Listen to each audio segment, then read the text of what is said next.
Hi, Mickey. You're all dressed up. Oh. Hello, Bob. Sorry. Oh, are you stuffing cash in envelopes? I'm Is sorry. that a bad imitation of Bob Menendez? I'm sorry. I'm sorry you interrupted me. Since we announced that we're ending the podcast, these people have been sending me large sums of money. To try to induce me to, I don't know, That's do some touching. more or something. But it's very touching, they love Bob. You, Mickey. But you know what? They love you. What? You know what? This is about $40. You see this baseball stadium? I see a picture of a baseball stadium. Yes. How many people do you think are in that stadium that day? Huh? I can't. I would guess 50,000 on if it's full. I don't know. 56,000, Bob. Mm-hmm. Just telling you. It's my job to connect these two dots. There's $45 that I got stuffed in the envelope here. It will not do the job, Wait, 47. Sorry. Mickey, there's something missing in your otherwise linear sequence of thought here. There's a famous scene in the movie Great McGinty where a politician, I think played by Akim Tamarov, wants to be receptive to a bribe, but he doesn't want to come right out and say it. So he points to a picture of Fenway Park and says, "A lot of people at the ballpark that day. How many do you think were there?" And the guy who wants to bribe him goes, 20,000? He goes, no, 40,000 in the park that day. So this is a Menendez reference. It's a Menendez reference. Your friend Menendez, aren't you happy he's my been friend indicted? Bob Menendez. Couldn't happen to a nicer guy, Mickey. So, yeah, he's been indicted. On the other hand, he was indicted before and they didn't nail him. But this sounds a little more substantial, right? He's this Democratic senator, chair of the Foreign Relations Committee. Is that right? Yes. Adamant defender of sanctions against Cuba, animate pusher of immigration amnesty. He's one of the original Gang of Eight. Mm-hmm. He pushes it with great self-righteousness. And I believe he's probably a major backer of Ukraine, right? Oh, no doubt. But he's also, more than many people realize, he bears some responsibility for the fact that the Iran nuclear deal did not get restored by the Biden administration. I mean, the administration itself is somewhat complicit, but he used his power as foreign relations chairman to make it hard, and that's the kind of guy he is.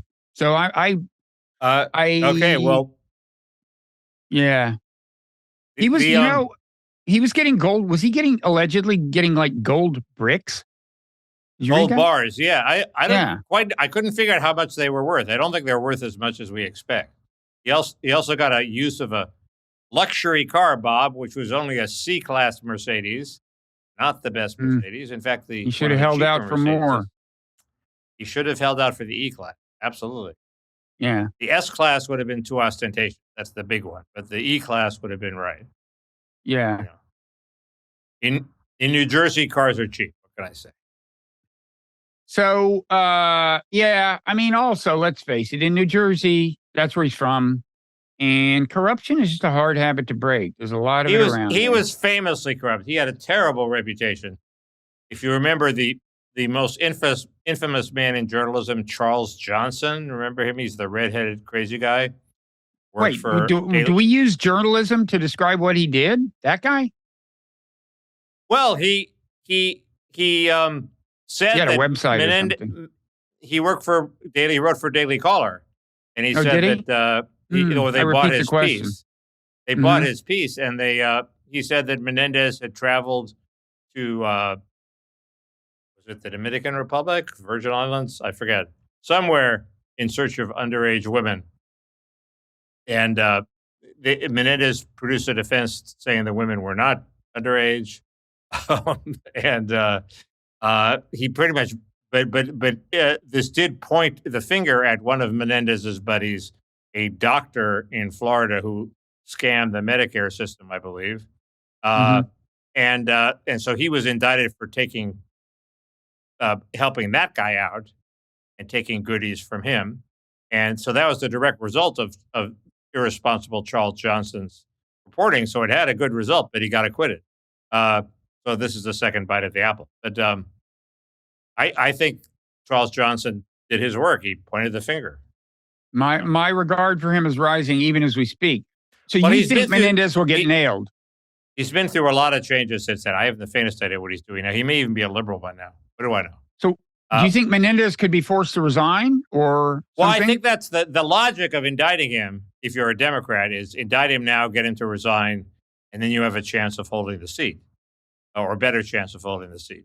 And you're so cynical as to think that such calculations came into play? Well, I think Maggie Haberman's Twitter feed sort of implied as much. But why the Democrats would not be upset, let's put it that way, at this indictment, as upset as they would be if he was indicted next year. I don't know who the other candidates are. Also, he might still be the strongest candidate. People might tolerate a C-class Mercedes at a few gold bars. I would. I mean, the same with Biden. I mean, if it may be, so what? So he has a DuPont mansion and a Corvette. I mean, he's not living that large. Well, so I'd love to see Menendez resign, because whoever succeeded him, and I haven't looked at the line of succession for the Foreign Relations Committee, but it would be someone preferable to him. I guarantee it. Speaking of randomly choosing people who would be better than the incumbent. Oh, that was masterful, that segue. I think scholars will be studying that for decades. You should stop and congratulate yourself. Thank you, Mickey. Thank you. Thank all of you. You're beautiful. Anyway, this is, the guy who does Young Turks, does he pronounce his first name Shink? I think it's Jink. Jink. You know the guy. I actually met him at a party you helped kind of organize for my book long ago at Peter Blake's apartment. Speaking of which, I hear you were at a book party that we'll get to either here in the Parrot Room. But I digress. Let me get back to this. Why only one, Bob? Why only one what? Book party. You went to two last night? No, I went to one last night. I went to Frank Forrest before. I dance at all the weddings, as Leon Wieseltier would say. And I'm sure Leon was at the one last night, but we'll discuss that later. What I want to say now is Jink said something almost exactly like he was on, I forget what show he was on, but almost exactly like something that I said to you a week or two ago. Here's the quote. Do a lottery of the Democratic governors. Pick one out of a hat. Run that person, and you'll be infinitely better off than if you run Joe Biden. Well, I was looking at the polls on the Biden-Trump race, and they look very bleak for Biden. Trump is like ahead by 0.5% or so in the Real Clear Politics average. Yep. But it's basically tied.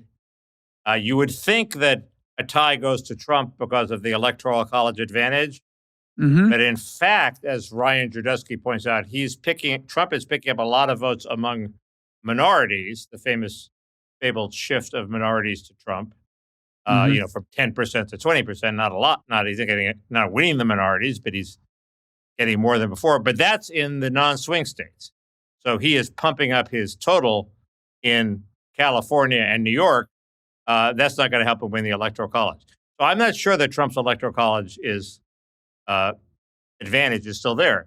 But I was just resigning myself to a Trump presidency. I mean, I was just, mentally figuring out, okay, we can survive this. How can we make sure that he doesn't, do permanent damage to the country with his craziness? Might even do some good. And then I saw this poll from New Hampshire where Biden is trouncing him 50-38. A decisive lead. Trump is just, and that's a semi-swing state. It's not a total swing state. Biden won it last time, but not by a lot. But that's a huge difference from the other polls. It's one poll in a small state. I don't know. Well, but it may be an outlier. It may be completely wrong, but I'm beginning to think that hope may not be gone for Biden. What can I say? Yeah, it's not that hope is gone. It's that it shouldn't be close. Okay. Trump is an inherently vulnerable candidate. It shouldn't be close. It should be close. The more I think about it, the more nostalgia for the good economy in the Trump years. Started under Biden, but 3 of the 4 great years were under Trump, ending in 2019. Started under Obama. Right. I said started under Obama, didn't I? Kind of. I said. Kind of. I think I you said a word related to Obama, but go ahead. I meant Obama. Whatever I agree. I said. Anyway, I agree. That's a powerful factor. People's lives were better. Are you better off in 2019 than you are today? You were probably by some of the income stats, you were about the same. Maybe you're a little worse now. Under the wage stats, you're a little better. But there you were 2019, you were in a good level and you were going up. Now Trump is Trump. Nobody's really certain. But Trump is Trump. That's why it's he's close. An obvious. He's a monster who was part of an insurrection. I mean, well, that's the other side, Bob. Be hard. It just shouldn't be hard. That's the other side. If Trump weren't a monster, he would win easily. Well, yeah. But he's a monster, so it's close. You got the good life in 2019 versus the monster. It's close because he's running against Biden. Now, you know these people better than I. I've got before me a list of Democratic governors. We can try out Jenk's thesis. And maybe it won't fare so well. I'm going in alphabetical order. Arizona, Katie Hobbs. Does she beat Trump? No. California, Gavin Newsom. He might, even though you don't like him. He might, unfortunately. Yeah. Colorado, Jared Polis. Polis. He looks like a nice guy. I'd vote for him. He might be. He's gay. He might beat Trump. He might not or might. I guess he might or might not. He would beat Trump if he wasn't gay, but there might still be prejudice against gay people. You know? Yeah. Ned Lamont of Connecticut. Maybe not fast enough. Ned Lamont. He looks a bunk killer. I'd vote for him. I like Ned Lamont, and he's a peacenik, and he's been a great governor. He's popular on both sides. Just is he presidential enough? He's more like the guy who you could install as. He's more like the guy you could install as. You could install him as vice president and have full confidence that if Biden died, he would be as good as Harry Truman was filling the role. Fine, yeah, but the dumping Kamala thing ain't happening. So that I guess you were making a different point. But anyway, So anyway, he could beat him. And look, that's my whole point. You said, does he look presidential? You put almost anybody up on a stage next to Trump, and they look relatively presidential. That's my point. Ned Lamont might look like Mr. Magoo, and Trump would belittle him. People would love it. He would say perfectly responsible, good things, and he would still look like a beta male next to Trump. Delaware, John Carney. He looks nice. I'd vote for him. Who is he? Know nothing about him. Okay, I'd vote for him. Hawaii, Josh Green. What a nice looking guy. I'd vote for him. Do you know anything about him? Now here's somebody yeah. Hawaii is one of the most liberal states in the union, and he just started a massive housing program. Aside from that, I know nothing about him. Here's somebody that people actually talk about, J.B. Pritzker of Illinois. I don't understand why they talk about him. I mean, where did he come from? Why did people all of a sudden talk about him? Oh, he was co-chair of Hillary's campaign. What? He gave some big pompous speech about fearing the other and the sources. It was incredibly offensive, fearing the other and sort of completely failing to empathize with conservatives. So I don't know. Westmore, Maryland. Mara Healey. She looks wonderful. Westmore's an up-and-coming black governor, but he just came in. Gretchen Whitmer is a pundit favorite. I know. Tim Walz. I would like to wait. She's doing a little Build Back Better light in Michigan. Mm-hmm. I'd like to see how that goes before I would commit to her, but we don't have time. So yes. Bill Murphy, New Jersey. I like him. And I live in New Jersey. Okay, Michelle Lujan Grisham of New Mexico. See, these are all winners. No, Lujan Grisham just suspended the Second Amendment because she decided to do it because there's an emergency, and she didn't even expect that it would reduce violence. She just wanted to do it to sort of as a demonstration that the Second Amendment could be suspended. It's completely unconstitutional. You can't just go around to provisions of the Constitution and say, "Sorry, I'm suspending this." Okay, so maybe there's one Democratic governor who wouldn't beat Trump. I don't know. Anyway, I could go on, but I'm telling you, I think you're vastly overestimating the extent to which people hold Trump's craziness and January 6th against him. They do, but not to the extent that they should, or you think they do. I just think when people think back, they just don't think fondly. I mean, except for the hardcore Trump supporters, and like you just show them an alternative that doesn't worry them the way Biden logically worries people. Imagine if there hadn't been January 6th and Trump had conceded. He would be winning handily now. However crazy he was before then, the January 6th thing is worth a few percentage points, and he would be well ahead. Now, I don't know. Do we have anything else to say about that? I know I bring it up every time. Sorry, folks. And I'll shut up once it's impossible. Once there's no hope of replacing Biden, I'll fall into line and be a good soldier and say he's the finest American I've ever known. Will you let us know? Will you ring a bell when that happens? Well, I turn to you for that guidance. And You're the one who's going to tell me when it's too late. Nothing I say. Well, okay, we'll both ring a bell, but nothing I say will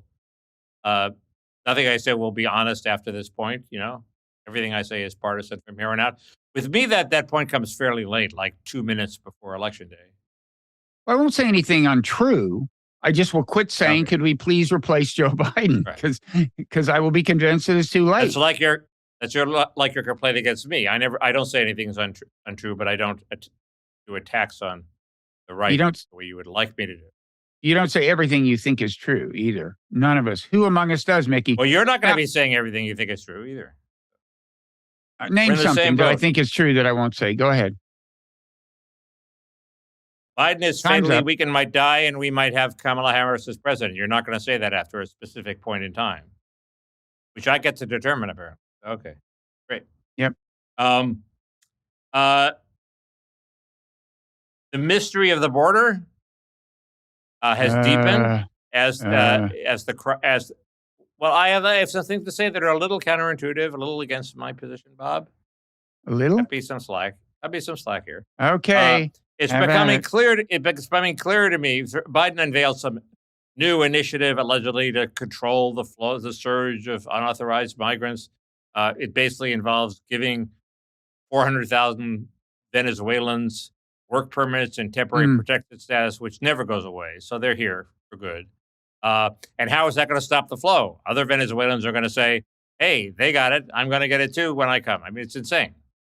And the Venezuelans that came without that incentive, and they're still going to keep coming. It's become completely clear that there's no. If you come to the border unauthorized, you will still get in. So everybody's going to keep coming. It also is becoming increasingly clear to me that there are only pretty much three possible reasons why Biden is doing this. One is he's weak and can't stand up to this tiny group of immigration activists who don't even have much purchase with Democratic voters. Possible. Two is he has a long-range plan to boost the Democratic electorate, since it's highly likely that the new immigrants, with the possible exception of the Venezuelans, actually, but probably with them too, will vote Democratic. And so, in the long run, he wants the Democrats to have more power. But that's a little long. That's a little too far-sighted if it also costs him the 2024 election.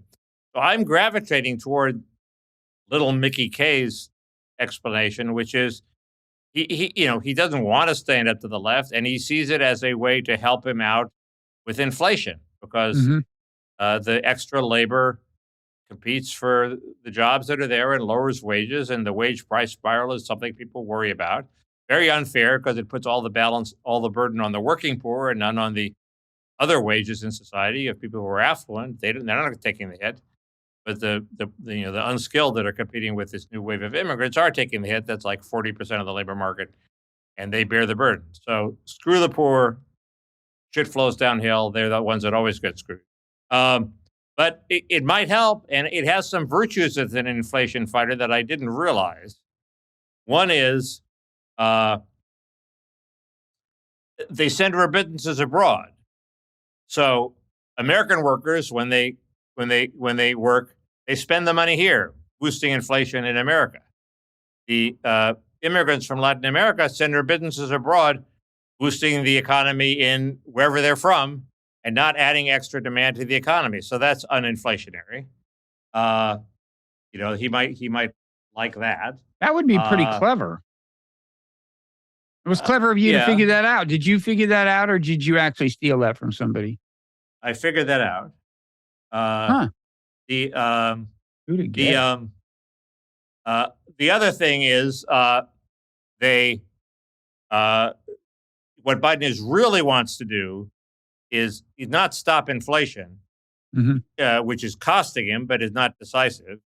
But he wants to slow inflation enough so that the Fed, which he doesn't control, doesn't impose a recession to stop inflation. That would kill him. We're getting to triple bank shot territory here. It's a triple bank shot, but it's not insane. I'm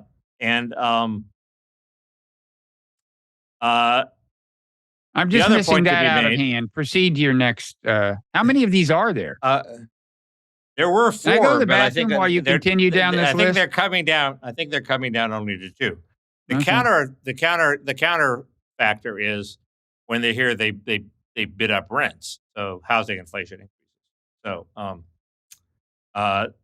all in all, I think I think it's probably what's motivating him, but it's a stupid bet if this crisis. You think the inflation is motivating him? I doubt that, honestly.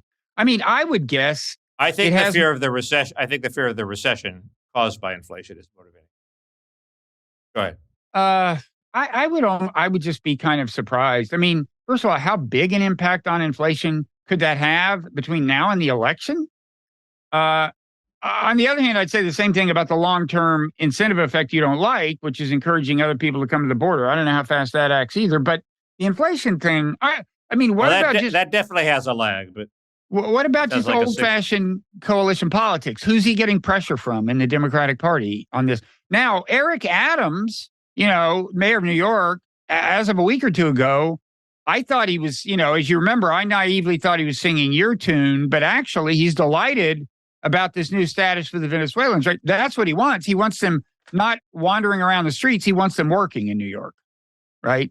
Right, but he's changed his tune. He's fallen in line. But that doesn't mean the voters a change of heart? Well, he was talking about we have to stop these people from coming in. Now he's talking about we have to give them work permits. Yeah, that's a. Well, he was always saying both. He was always saying both, but I think he's dropped the actually control the borders thing. Okay. The interesting thing is the New York Times wrote a story saying they're not going to L.A. and they're not apparently. They, the thing that the liberal press is not emphasizing about these buses that Abbott and DeSantis are sending is, I don't think DeSantis is really sending a lot, but Abbott is still sending them. They're all voluntary. In other words, they don't go to any place where the migrants don't want to go.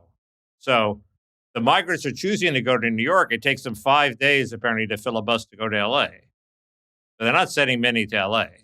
What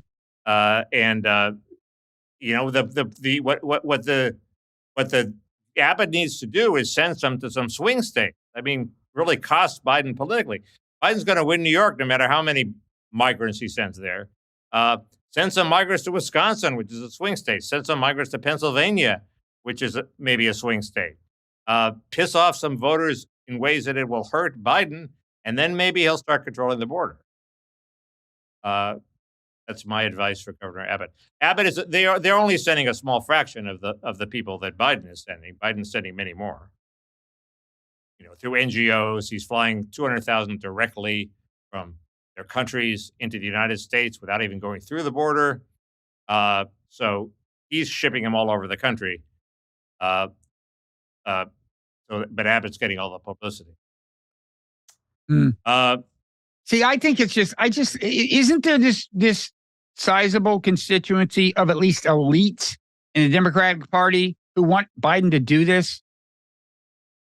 Most of the elites of the Democratic Party do, but Biden's supposed to be courting working class voters, and I don't think they appreciate it. Yeah, but remember the big threat to him right now is elites. Okay, and by the way, I should say, on that note I started on about can we find a way to dump Biden, that is bubbling up, if anything, more and more. It doesn't have much time to keep bubbling, but there was a whole new piece in either the New York Times or the Washington Post. It's definitely out there. He's aware of it. Right now, and what he's got to do is weather the storm for a couple of months, and that's all about pleasing elites. I mean, of course, he'd rather the polls not turn south, but basically, it's an elite coup he has to guard against, right? That's a good point. The elite coup would hurt him. Yes. Same with the same with the border. If the New York Times has started to write articles critical of Biden's border policy. So if the Times turns against him, that is the elite turning against his border policy, and that might push the other way. I think that's when he will give up his border policy, when the New York Times starts writing more articles like the one that ran today, saying, this thing isn't going to discourage Venezuelan immigrants; it's going to encourage them. Okay, it's very rare that they would write something completely counter to the White House's spin, and they did. So yes, if the New York Times Ed Board calls him to step aside, and who is a reliable Democratic voice, and Michelle Goldberg called him to step aside a year ago. She's been saying that for years. Yeah, she doesn't. That doesn't count. If Charles Blow urges him to step aside, if Maureen Dowd is sort of the swing vote here, actually. Yeah, but she's so famous as a contrarian, people would dismiss it. It's a very good point. Here's my counter analogy. Okay, welfare. When Clinton did welfare reform, everybody said this will cost him in the Democratic Party. Big interest groups, more powerful than the migrant groups in the Democratic Party now, hated it. Democratic elites hated it. They wanted, they didn't want to cut welfare. They thought it would drive people into poverty. Moynihan hated it. Almost all the Democratic senators wanted to vote against it. It passed, and everybody said, Clinton's going to be in trouble now at the Democratic convention. He split the party. They're all going to hate him. Nothing happened. It was easy as peasy. He completely, they were a total paper tiger, and he sailed to the nomination in the presidency. So this is sort of like that. I think, yes, some elites want an open border. A lot of businesses want an open border, which is a factor that probably wasn't present with welfare reform. It's powerful. And not many voters want it. The voters have the final say. One more thing about these elites. I think right now the kinds of elites Biden is most worried about are the actual politicos, the people who could declare they're running, or the people who could, be part of a cabal that agrees that someone can run, and they'll come out and support that person. So I don't think it's mainly like the newspapers they're worried about, although if there's one paper to worry about, it's probably the New York Times. I also think to some extent, imagining that the voice of this one columnist is going to make some big difference is to kind of live in the past. I think that was much truer 20, 30, 40 years ago than it is now. There are no columnists who are as important as columnists once were, because there's so many. My hope is that Biden is living in the past. In other words, you're right. Yeah, well, he is. The voice of a columnist doesn't carry the weight, but it might carry weight with Biden because he's really old and he remembers the old New York Times. No, that's true. Some people, some young people on the left who are very critical of this Saudi deal Biden's still trying to orchestrate, noted that he chose to call in Tom Friedman to put the trial balloon out there. And they were saying, this just shows he's not in touch with the modern, foreign policy constituency and blah, blah, blah. But he's sticking with it. He'll probably get that deal, which seems amazing. He should have had a TikTok influencer do it. The deal seems to hinge on the Palestinian issue, and maybe it's all smokescreen on the Saudi side, but they claim they're not going to do it unless there's some sort of progress on the Palestinian issue. From you, apparently Netanyahu is totally cynical about it. He's not going to do anything. So I don't see how they get to a deal. Nobody wants something meaningful done. The Saudis don't want something meaningful done. Saudis want something they can say they did. They don't want to actually help the Palestinians. Nothing good for the Palestinians is going to come from this. No way. But no way. Does Netanyahu want to do something that MBS can say is good? Well, MBS would want to do things like MBS would love to get Israel to say, okay, we won't annex the West Bank. Now, MBS knows that that's completely meaningless. That they won't, they'll go back on it whenever they feel like it. A, and B, as I said, I think last week, if you really wanted to play hardball with the Israelis, you'd say you got to stop settlements. No more settlements. That would be meaningful, at least in the short term. So anyway, MBS knows that's bullshit, but it's bullshit that Bibi would have trouble getting through politically. And in fact, interestingly, I think the main thing Tom, I'm not sure what Tom's current view of this is, but in his interview with a New Yorker, he sounded like the one thing he liked about the deal is that it could fracture Bibi's coalition.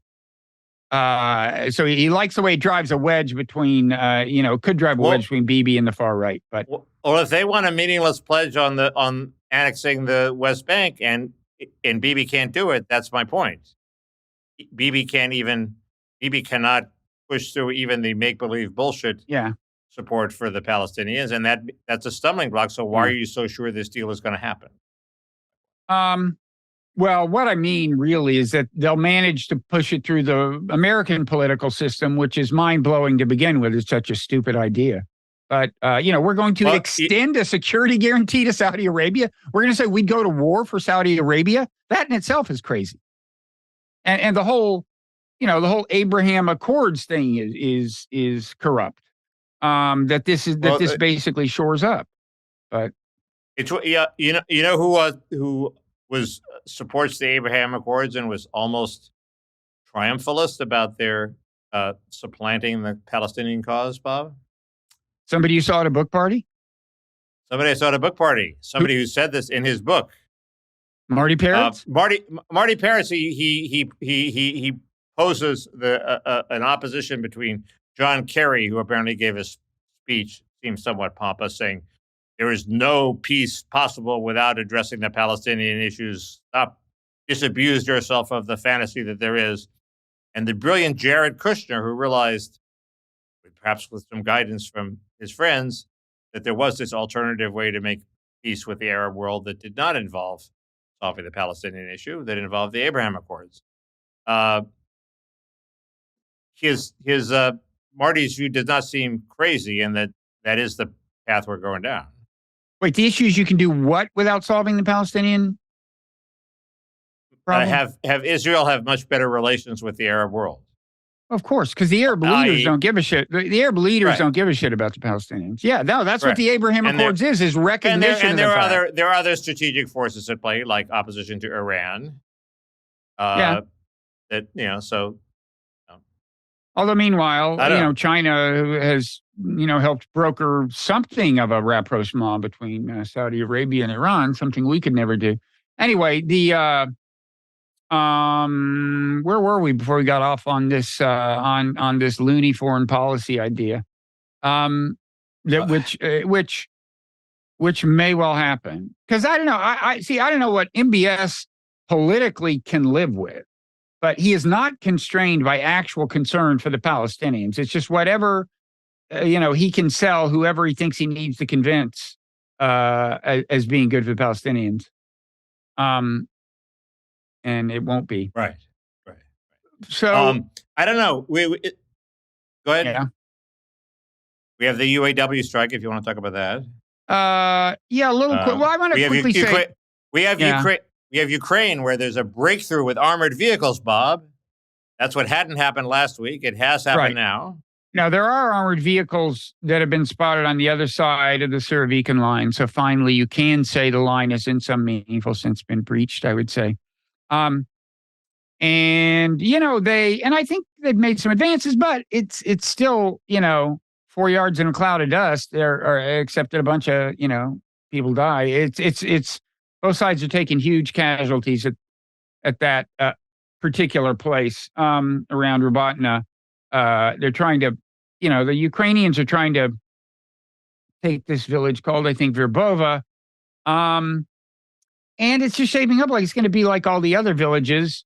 You fight for weeks and these are tiny. These are like pre-war population of like 90 people, right. Okay? Tiny villages.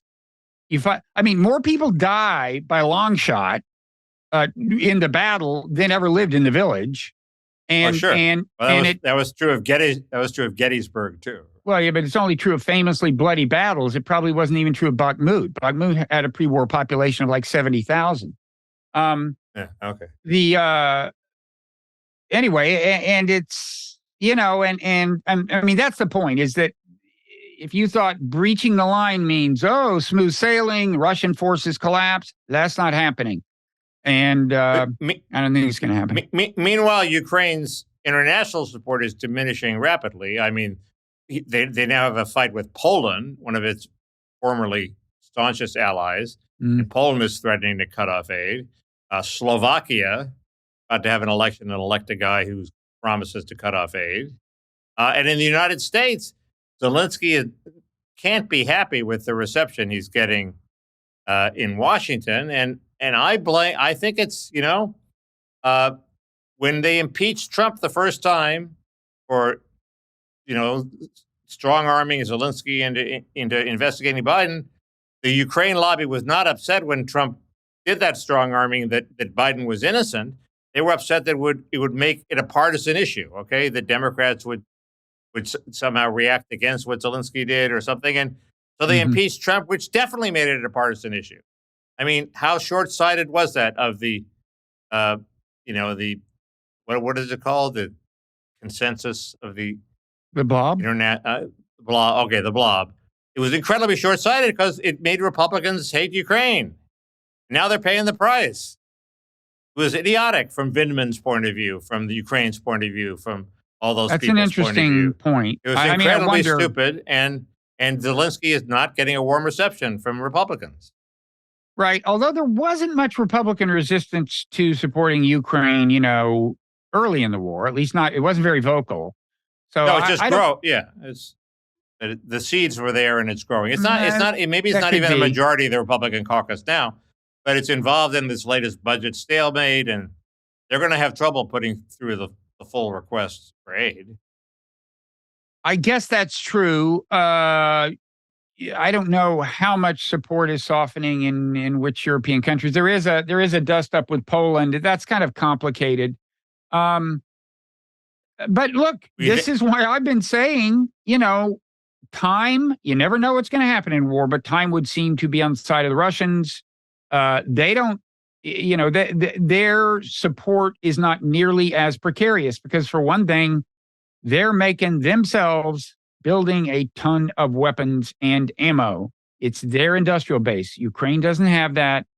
They are somewhat reliant on like North Korea, certainly China, but there's no signs of, those are not vulnerable the way and fragile the way Ukraine's reliance on the West is. I mean, that's the thing that kills me. Is like when you say, well, maybe the best thing for Ukraine right now is to cut a deal with Russia. People say, why do you hate Ukraine?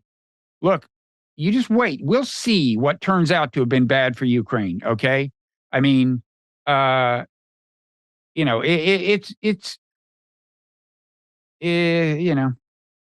assume once Zelensky is through this latest round of lobbying, that more establishment voices like from the military, Milley-like voices will start pressuring him to cut a deal. Also, Democrats that don't want the issue to be hot during the election, right? Yeah, but see, you got to start working on it now because the politics in Ukraine are very much, I think, at the moment against a deal. There's also something weird starting to come to the surface about political tension between Zelensky and the guy, whatever his name is. I think it also starts with a Z, who runs the military, who is like running the war. Like apparently he wants to be president. Meanwhile, I read something about how he's being investigated for possibly being complicit in the suspiciously rapid surrender of the South to the Russians right after the invasion. I didn't have time to put all this together, and I don't know if people have, but Ukrainian politics has got its own things going on that feeds into this in ways I don't yet comprehend. Huh. So it's not a corruption charge, it's a disloyalty charge. Well, no, the defense minister is different. This guy's the general running the war. Zaluzny or something. I should have the name. Sorry. No, the defense minister already stepped down, and then the new defense minister fired all 6 deputy defense ministers, and apparently some of that was about corruption. But this is different. This I think may be about political rivalry partly. I don't know, but finally, just to put, yeah. How did Menendez not get a piece of that?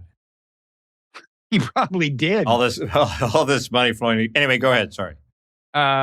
Just a final connection between politics and military. What worries me is I think Ukraine has taken a lot of casualties in making the gains we've seen, so that first they could say 2 weeks ago it was a breakthrough, even when it wasn't. And now they can say, well, it is more of a breakthrough. I think they very much wanted something to show before, by the time Zelensky got to Washington. And I think that may be responsible for how much emphasis they're putting on this. But it's been also the strike on the headquarters of the Black Sea Fleet. I thought was very much directed at Washington. This alarm is telling us that before long we need to go, partly because of your busy social schedule. But Ukraine's doing. That's a whole. We mentioned the attacks on the naval vessels last time. Now they hit the headquarters in Sevastopol with a missile. Not that kind of thing, unless they happen to get lucky and hit somebody who matters. Isn't that big a deal? But it's symbolically important. No, they're launching stuff at Crimea in general in a way that they hadn't over the last couple of weeks. By the way, Russia is reviving its infrastructure strikes, which had been in abeyance for months. And I guess maybe they're just ramping up for to inflict another horrible winter on Ukrainians. I don't know. Yeah. Well, okay. So I didn't think you would think this breakthrough was a major breakthrough. No, I mean, there is now armor on the other side. So technically right. But I've been saying all along, breakthrough, I don't think, even that kind of breakthrough, I don't think is going to mean what people think it means on the battlefield. It's not nothing, but people think it's like D-Day when you break through the lines. And yeah, I don't think so. They're still taking big losses. I mean, both sides are taking big losses, but again, attrition is a game that in the long run you would expect Russia to win. Oh, by the way, a Rand Corporation report came out yesterday, which I cover in today's Nonzero newsletter. In fact, if you want to find the crispest summary of that report available anywhere, you might check out the Nonzero newsletter. But they go into risks of escalation, and they did this study involving 15 analysts in these workshops and so on. And they said there is, they said, people have been kind of desensitized to risk because escalation keeps not happening. But they laid out these various scenarios in which you could either have horizontal escalation, that is NATO gets involved, or that Russia could go nuclear. And one thing they said is, if Putin decides to go nuclear, it may not just be a single tactical strike to get people's attention. He may judge that he's going to take so much shit for breaking the nuclear taboo that he might as well go ahead and accomplish his battlefield aims while he's doing it, which could mean multiple nukes, including big ones. They even mentioned the possibility of strategic nuclear arms. I mean, that means killing everybody in Kiev? I don't think their goal would be to maximize civilian casualties, and it might be mainly military and infrastructure, but it would be completely horrible, and it wouldn't be the end of it. It's not like we can just sit there and go, "Oh, okay," right? So that, and finally, this Senate dress code thing. stop me if I'm crazy, Mickey, but I just don't think it makes sense for the Democrats. Like, shouldn't the Democrat line be Republicans are the ones who destroy this decorum in our sacred institutions? You know, they're the ones who yell, "You lie," during the State of the Union. They're the ones who storm the Capitol. They're the ones who get, like, kicked out of theaters for vaping and groping and shit. I don't think I don't see a big upside for the Democrats. I was going to talk about the dress code in the Parrot Room. We'll talk about it. We'll talk about the Parrot Room. No, America is a bunch of slobs. If you go around America, nobody dresses very well. I mean, I'm like in the you look 1% tonight, you know? Yeah. And I'm not even wearing a bathing suit underneath. I'm on full body dress, like completely dressed. Prove it.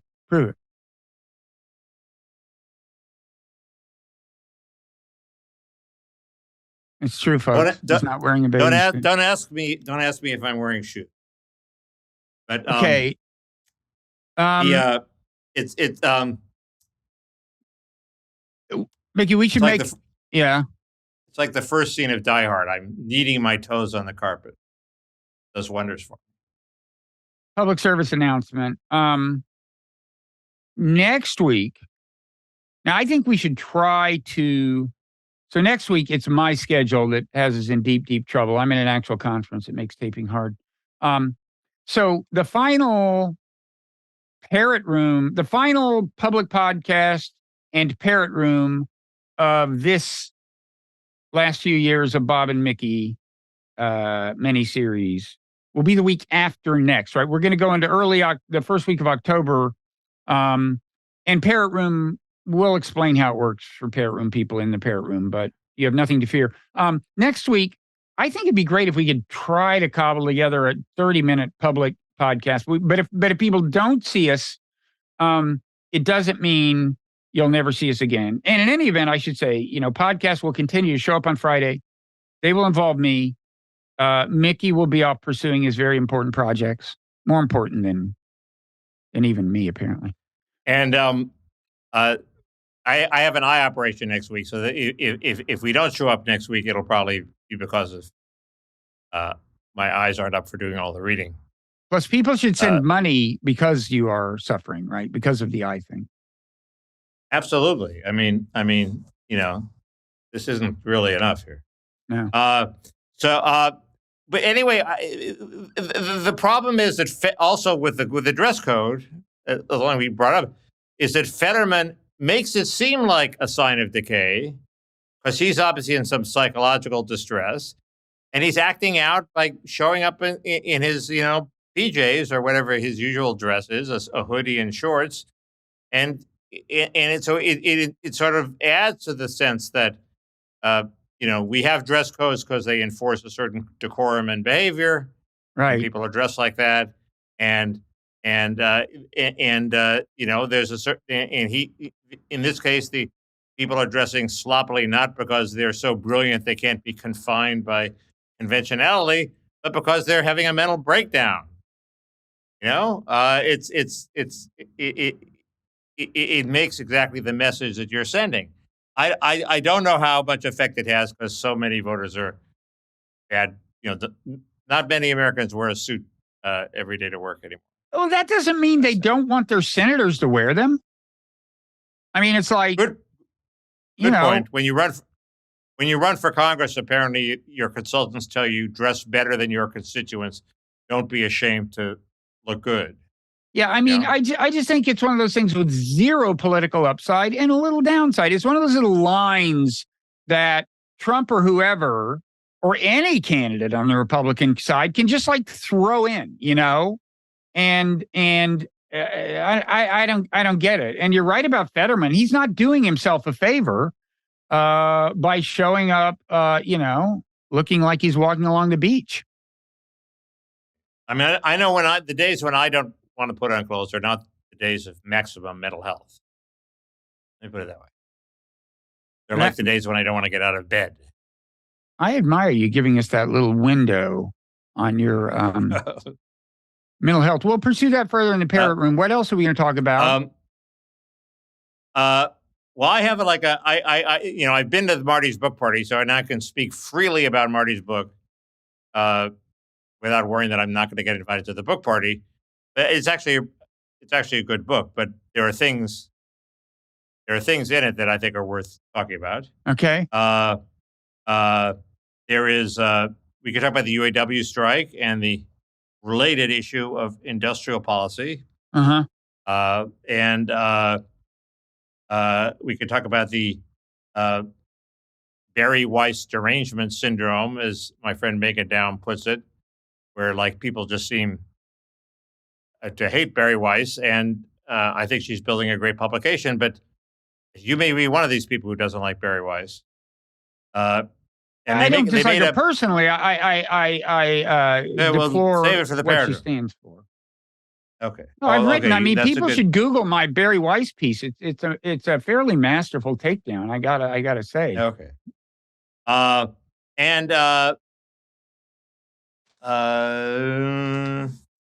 don't have that much else after that. So I hope you. Yeah. We'll freelance. I want to talk about AI, including AI girlfriends / sexbots. That's irresistible. How can you resist sexbots? That's the thing about them, Mickey. And I think we should crowdfund a sexbot for you. What do you think about that as a final Parrot Room fundraising thing? You should crowdfund a Parrot Room substitute for me. That shouldn't be hard. Excellent idea. Just train ChatGTP only on writings from the Center on Immigration Studies, and you'll have half of me, right? Actually, that would be great. We could. Well, we'll talk about that. Okay, we got to go because you got to go. You got another busy social night. Sort of, yeah. I'm on the East Coast, Bob, so things are later here. I understand that, which means you got to go sooner. The night isn't young where you are any more than it is here. Exactly. The sunlight is fading, as you can see. Yes. Okay. So we'll see folks in Parrot Room, patreon.com/Parrot Room. You better get it while it's here, folks.